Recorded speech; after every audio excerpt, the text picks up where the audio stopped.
we will discuss about the nature of CX bond. Okay, haloalkanes के carbon और halogen के बीच का जो बॉन्ड है उसके नेचर पे. Okay, this shows the electronegativity. Okay, among all the halogens fluorine is highly electronegative. Okay, so electronegativity order of halogen is F is more electronegative than Cl. Cl is more electronegative than Br than I. Okay, so due to the electronegativity difference, all the CX bond are having polarity in different extent. Okay, उनका magnitude of polarity different होगा. Though F is highly electronegative, so CF bond is highest polar, then CCl, then CBr, then Ci. Okay, so सबसे ज्यादा polar bond होगा CF. Okay, it means fluoroalkanes are highly polar molecules. ठीक. Next, bond length. We know when we go from up to down or top to down in a period, so in halogen family, F, Cl, Br, I. Oh, okay. So I का जो size है वो सबसे बड़ा है. Okay, तो larger the atom, large will be the bond length. Okay, so bond length is highest in Ci. आइडोएल्केन्स में सबसे बड़ी बॉन्ड लेंथ होगी, उससे छोटी ब्रोमोएल्केन में, उससे छोटी क्लोरोएल्केन में और सबसे छोटी फ्लोरोएल्केन में होती है. क्लियर है? So due to the bond length difference we can calculate और we can have an idea about the bond dissociation enthalpy. Okay, जितना लंबा जितना बड़ा बॉन्ड होता है उससे तोड़ने के लिए उतनी ही कम अमाउंट की एनर्जी लगती है. It means Ci bond is largest, so the bond dissociation enthalpy is lowest in आइडोएल्केन.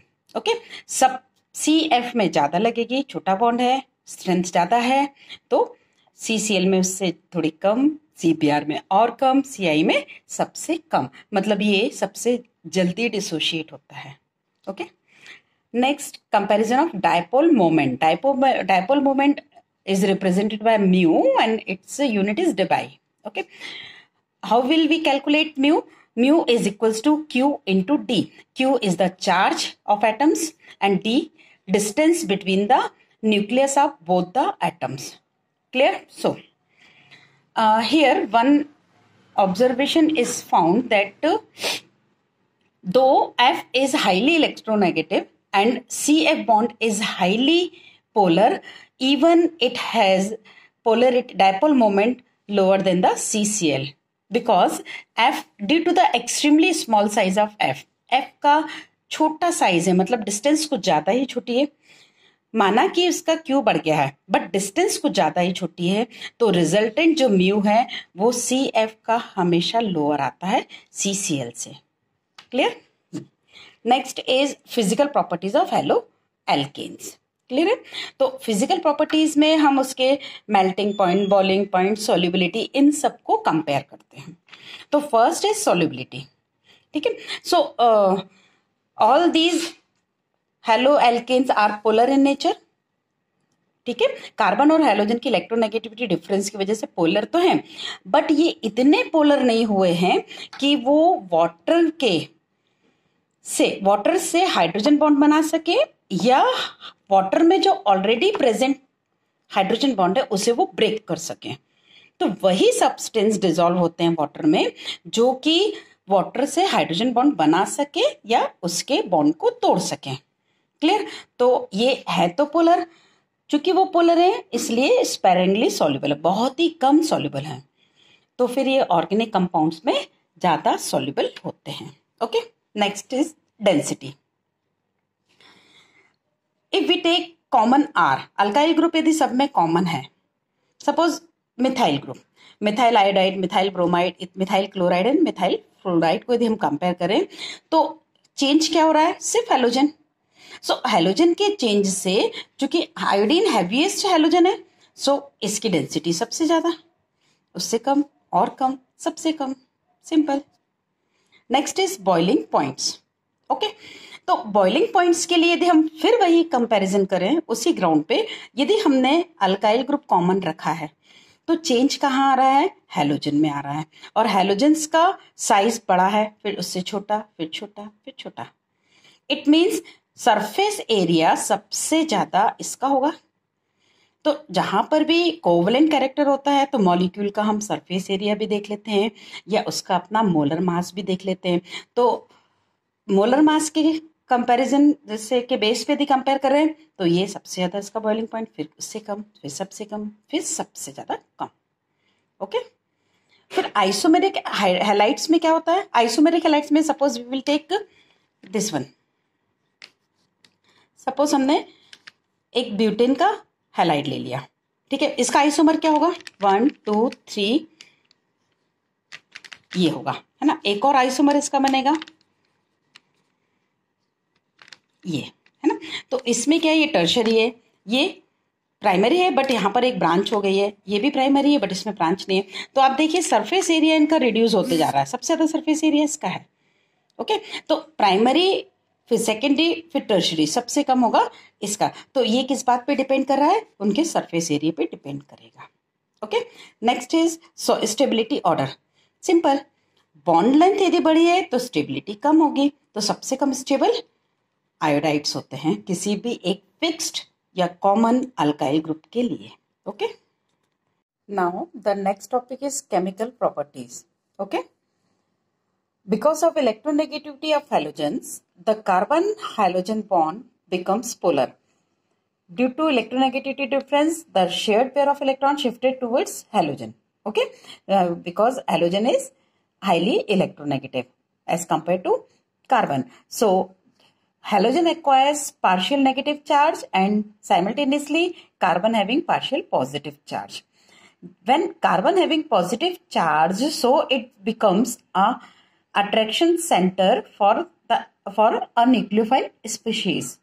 It means this carbon attracts the nucleophiles. Okay, so when a nucleophile wants to attach this carbon atom, so definitely being a saturated carbon atom, halogen is going to be depart from the carbon atom and new nucleophile will be attached to this carbon atom. Okay, it means there is substitution happen. So this is called nucleophilic substitution reaction. This is called nucleophilic substitution reaction, like that. This nucleophile attack to this carbon atom and halogen become a nucleophile and leave the carbon atom from haloalkenes. Okay, so this is the nucleophilic substitution reaction. Some common nucleophiles are OH negative, CN negative, NO2 negative, SH negative, NH2 negative is amide, alkoxide and acetate, or we can say carboxylate. Okay, all these are nucleophiles.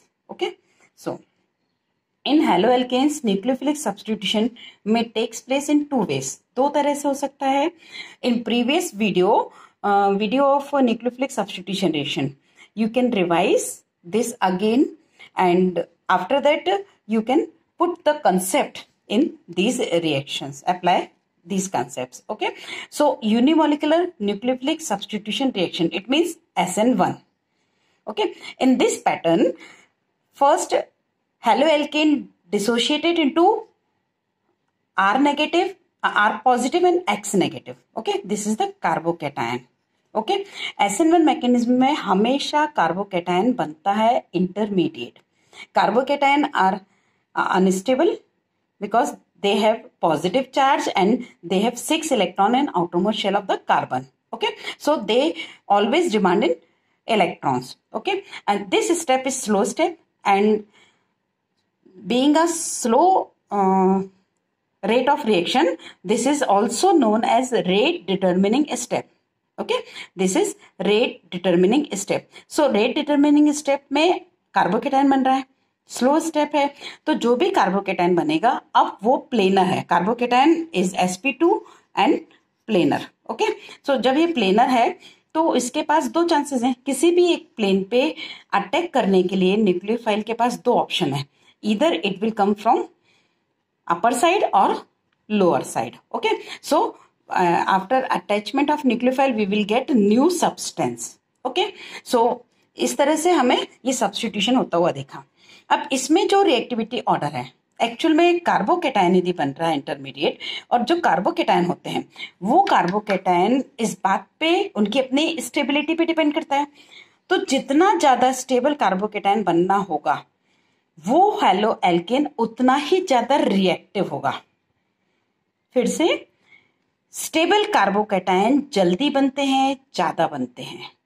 तो यदि halo alkane में ये alkyl group tertiary है, या ये कहेंगे benzylic है, फिर अल्काइलिक है, एलाइलिक है, फिर टर्शरी, फिर सेकेंडरी, फिर प्राइमरी, ये उनकी रिएक्टिविटी का ऑर्डर है। किन की? हेलो एल्केन्स की। क्यों? क्योंकि इससे ये वाले इनके रिस्पेक्टिव कार्बोकेटाइन्स बनने वाले हैं। ओके, सो SN1 में चूंकि कार्बोकेटाइन है इसलिए उनका ऑर्डर ये होगा। ठीक, एक और बात, खास बात है जो इंपॉर्टेंट है SN1 के लिए, इसमें यदि हम अपने ऑप्टिकल एक्टिविटी पहले भी पढ़ी हुई है, लास्ट ईयर भी आपने पढ़ी है, और रिवीजन के समय जब हमने आपको इंपॉर्टेंट कंसेप्ट बताए थे बेसिक्स के, उस समय SN1 को डिटेल में डिस्कस किया, पूरा एक वीडियो न्यूक्लियोफिलिक सब्स्टिट्यूशन पे, आप उसको रिवाइज करिए please.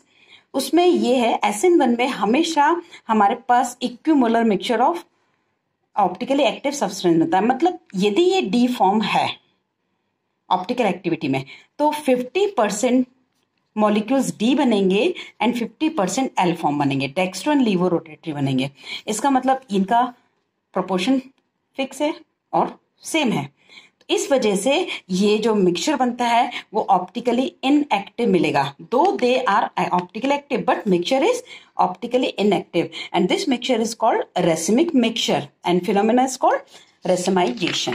Okay, next is SN2 bimolecular nucleophilic substitution reaction. इसमें क्या होगा, पहले ये न्यूक्लियोफाइल बैक साइड से अटैक करेगा और हमें एक ट्रांजिशन स्टेट मिलेगी। इस ट्रांजिशन स्टेट में अनस्टेबल कार्बन भी मिल रहा है क्योंकि इसकी वैलेंसी 5 शो हो रही है यहाँ पर। ओके, फिर अपने आप ये स्टेबिलिटी की तरफ जाना चाहेगा। ये स्लो स्टेप है, इसमें 2 मॉलिक्यूल यूज हो रहे हैं, that's why we call bimolecular nucleophilic substitution reaction. Ultimately ये न्यूक्लियोफाइल पूरा अटैच हो जाएगा और ये यहाँ से दूसरा न्यूक्लियोफाइल जो कि हैलोजन था हमारा वो यहाँ से लीव करेगा। ओके, सो इनका reactivity order primary, secondary, tertiary. क्यों प्राइमरी, सेकेंडरी, टर्शरी? सबसे ज्यादा प्राइमरी में SN2 होता है, वो इसलिए क्योंकि SN2 में बैक साइड से अटैक करने वाली बात होती है, और बैक साइड से अटैक करते समय ये कम क्राउडेड रहेगा प्राइमरी में, like this H and X। तो इसमें सिर्फ एक ही अल्काइल ग्रुप है, बल्कि हम ये कहें मिथाइल में तो सबसे ज्यादा होगा क्योंकि उसमें 3 छोटे छोटे ग्रुप हैं, इधर भी हाइड्रोजन होगा, इधर भी है, यहाँ भी हाइड्रोजन, बट प्राइमरी में एक कार्बन है। सेकेंडरी में क्या होगा, ये भी कार्बन में कन्वर्ट हो जाएगा, मतलब मिथाइल या कार्बन का सब्स्टिट्यूएंट्स। तो इस तरह से इसमें क्राउडनेस आएगी, फिर यहाँ भी क्राउडनेस हो जाएगी यदि कार्बन हो जाता है टर्शरी में। तो टर्शरी में बैक साइड से आने के लिए क्राउडनेस है, इसलिए उसमें SN2 नहीं होगा या बहुत माइनर होगा। ओके, तो जितने ज्यादा बल्की ग्रुप होंगे, यदि सेकेंडरी में भी आपको 2 ऑप्शन देते हैं तो सेकेंडरी में आप ये देख लीजिए ये सब्स्टिट्यूशन कितना बल्की है, जितना ज्यादा बल्की होगा क्राउडनेस उतनी ज्यादा होगी और SN2 के चांसेस उतने ही कम होंगे। Okay, next, order of reactivity among primary alkyl halides. Okay, जैसे ही ये बताया इसमें प्राइमरी में आप देख लीजिए सिर्फ हाइड्रोजन है, यहाँ पर एक और CH3 जुड़ा है, यहाँ पर C2H5 जुड़ा हुआ है। तो इस तरह से जहां बल्कीनेस कम होगी उस पर सबसे पहले और सबसे ज्यादा होगा। ओके, ठीक है, और इस केस में हमेशा इसमें कॉन्फ़िगरेशन इनवर्स होता है। ये देखिए आप, न्यूक्लियोफाइल इस तरफ जुड़ा हुआ है बट इसमें इस तरफ है, तो ये वाल्डन ने बताया था इसलिए इसको अपन वाल्डन इन्वर्जन भी कहते हैं। ओके, नेक्स्ट, अब इसके कुछ एग्जांपल्स हैं जो NCERT की एक टेबल में दिए हुए हैं, NCERT बुक में टेबल में दिए हुए हैं, उसके कुछ एग्जांपल्स मैं बता रही हूँ, आपको मेथड बता दी है, मैकेनिज्म बता दी है। आप एक बार फिर न्यूक्लियोफिलिक सब्स्टिट्यूशन वाला वीडियो रिवाइज कर लीजिएगा और उसमें इस तरह से होता है। जैसे हेलोएल्केन है NOH, हमने ये रिएजेंट लिया NOH, इसमें से न्यूक्लियोफाइल कौन सा जनरेट होगा? OH। OH क्या करेगा? X को रिप्लेस कर देगा। In this case ammonia act as an nucleophile, ये पूरा की पूरा मॉलिक्यूल पहले अटैच होगा, फिर NH2 उसमें रह जाएगा, HX निकल जाएगा। Similar for KCN, K+ and CN negative, CN negative में से ये साइनाइड इधर जाएगा, कार्बन के साथ में कार्बन की बॉन्डिंग ज़्यादा स्ट्रांग होती है तो ये CN बनेगा। इस तरह से आपके पास और भी टेबल में एग्जाम्पल्स हैं, उसे आप रेफर करिए और आपका ये न्यूक्लियोफिलिक सब्स्टिट्यूशन रिएक्शन कंप्लीट।